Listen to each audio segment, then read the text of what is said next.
all. So this is my third day of 9 days elevating the Boveda.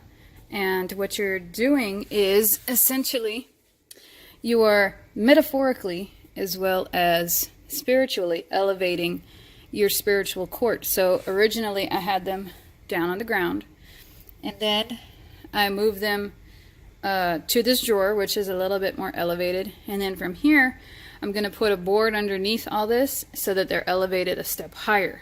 Okay? Now this is my own thing. People don't normally do this, I don't think. They actually elevate them with like boards or books or something like that on the floor, and then they eventually elevate them to a table. But I was like, you know what would be easier? So I was like, let's put them in the drawer so that they're elevated. And I have animals, so, you know, this would keep, the drawer stays open, but this would keep kind of the animals away from them. So I'm going to elevate them for 9 days. 9 is a very prevalent number in a lot of practices. Whenever you have a 9-day prayer, it's called a novena. That's really also prevalent with, I think, Catholicism and devotees of Santa Muerte do a lot of novenas as well, because a lot of them are Catholics. But this is completely different. This is somewhat apart from those practices. So basically, yeah, you're supposed to elevate them in prayer. Now what I did was I cleaned out the cups with incense and with Florida water, and they'll look a little muggy in there because I accidentally dropped some cascarilla, which is that little chalk, and it's also used for cleansing. People will put the chalk on their skin in the form of crosses as protection. So I accidentally dropped some in there. I mean, it's not bad, but it's just like, from what I understand, if you're trying to read the cups, if you're trying to read the water, you don't want them to be all convoluted and full of stuff, you know.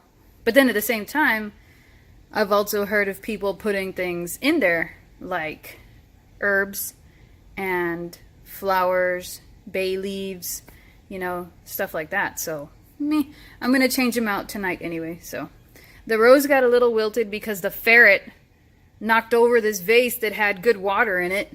So now I'm trying to kind of nurse it back to health. So yeah, I got this book. It's not the recommended book, but I mean, that's what I had in a bind. So it's got all of these different prayers, and especially the prayers from Allan Kardec, which are used a lot. So let me see if I can find them. Find the ones that I used and show you. See down here, the Spiritist. Here's some of the Spiritist prayers. So you can recite some of those.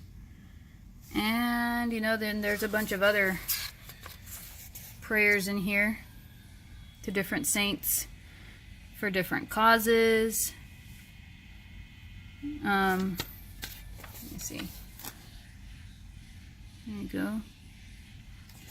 And this book is volume 2. They didn't have volume 1, so this is what I have. This is the prayers that you use to try to elevate your spiritual court, and you can also use them to pray to your ancestors too. Sorry. So like, one's committed suicide, they need elevation because usually they're in a tortured state. So, you know, stuff like that. I don't know, ones who committed suicide, I don't really know if those can be in your spiritual court, or if they would be. That's not a question I can answer, but, you know, if you knew somebody that did, couldn't hurt to, you know, to do those prayers for them. So, yeah, that's the guy I got until I can get the other one. The other one is similar to this picture, but it's got an orange background, and it's called, in Spanish, Selected Prayers, basically. So yeah, this morning when I was doing them, I had the book open like this, right? Okay, I had the book open like this, and I felt like somebody was pushing against the book. It was really weird. It was like a pressure behind the book, like this, like push it closer to your face, you know, like read this one. And I moved the book, and I think I put it over here, something like that, and I felt the same force behind it going like this. I was like, that's cool. And I just kind of felt like a sense of family, kind of like a big warm hug standing around me, which is always cool, you know. So of course I said prayers, you know, to protect me from all harm and ill will and bad spirits and what they call obsessed spirits, which are spirits that are in a state of torment, and in a form of torment. There's a billion different types of tormented spirits. But anyway, that's about it for now. It's a kind of a shorter video. But yes, so it's going to elevate, elevate, elevate, elevate, elevate till we get to the top up there. So, and once it's there, it's gonna stay there, and I'm gonna change the cups out regularly. And then eventually, hopefully, I'll learn how to read the cups. Because, like, say for example, there's bubbles in one. I've